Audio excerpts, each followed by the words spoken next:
Spasibo, Mr. Chair. Thank you very much. Distinguished guests, ladies and gentlemen, nanotechnology, or work at the nanoscale, which is generally defined as between 1 and 100 nanometers, that is a billionth of a meter, will alter our relationship with molecules and matter, perhaps as profoundly as the digital computer has changed our relationship with bits and information. Our workshop, entitled Nanotechnologies and Society, Ethical and Civilizational Dimensions, address the potential positive and negative consequences of this technology in an open and candid way. We had at least 75 attendees.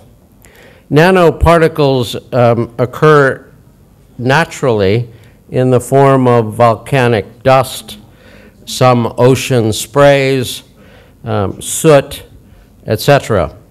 Our focus was on engineered nanoparticles. Dr. Robert Curl, Nobel laureate in 1966 in chemistry, who is credited with co-discovering carbon-60, or fullerenes, pointed out that inadvertent nanoengineering has been around for centuries, citing examples of the Lycurgus cup, 4th century AD, the Damascus sword containing Wootz steel going back to 300 BC in India, which upon close examination recently has been shown to contain carbon nanotubes. Dr. Curl pointed out that the instrumentation for examination and manipulation at a nanoscale has only really been available for the last 20 years, enabling research, development, and engineering in the field.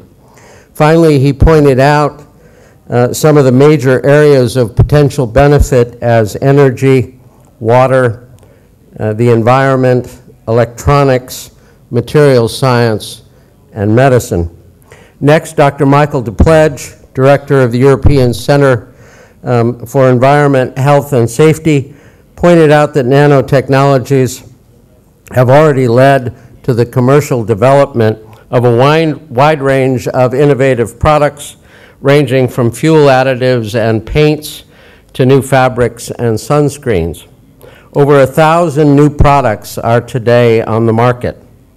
He added that in a world faced with potential shortages, I like to think about nanotechnology as the ability to do more with less, and the growing threats posed by climate change, environmental pollution. Novel nanomaterials offer ways of reducing energy needs, replacing toxic chemicals, lowering greenhouse gas emissions, and cleaning up contaminated water, land, and air. It also offers major breakthroughs in medicine, in drug delivery therapies, immunoassaying, and other areas. But Dr. DePledge added that nanomaterials usually have different physical and chemical properties compared to their bulk forms. Their toxicity to animals, plants, and microorganisms cannot be assessed using current hazard and risk assessment procedures. And finally, he discussed how little we know about engineered nanomaterials and their long-term effects on the environment. Dr. Alexander Bukav, Deputy Director of the Institute of Radiotechnics and Electronics, pointed out the numerous benefits of nanotechnology in electronics and in their applications in electronics. Their negative implications in electronics he viewed as minimal. My co-chair, Dr. Anton Ilyin, address the potential dangers of so-called human enhancement based on the idea of transhumanism in the context of the coming post-human era. It's quite important, he stated, to make sick people healthy, but should we make such persons, healthy persons, improved or enhanced?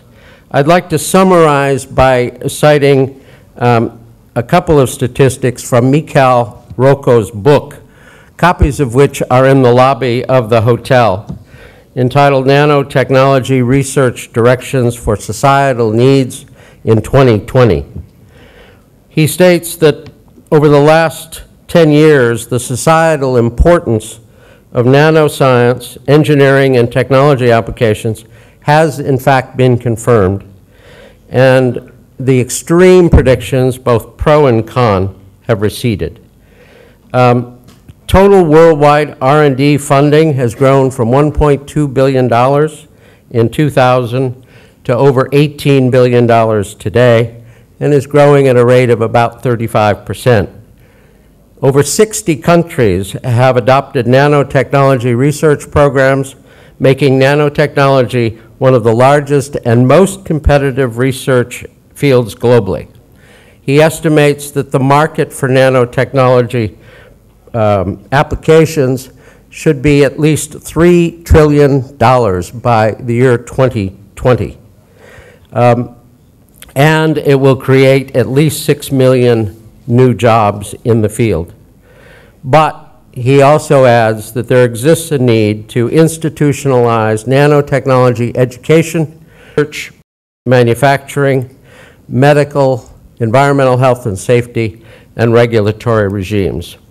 I want to thank the Rhodes Forum for the kind invitation to co-chair a workshop with such an unusual theme, and I hope to continue this dialogue and that of other emerging and convergent technologies in the future. I want to thank my co-chair, Dr. Anton Ilin, and my fellow participants. Thank you.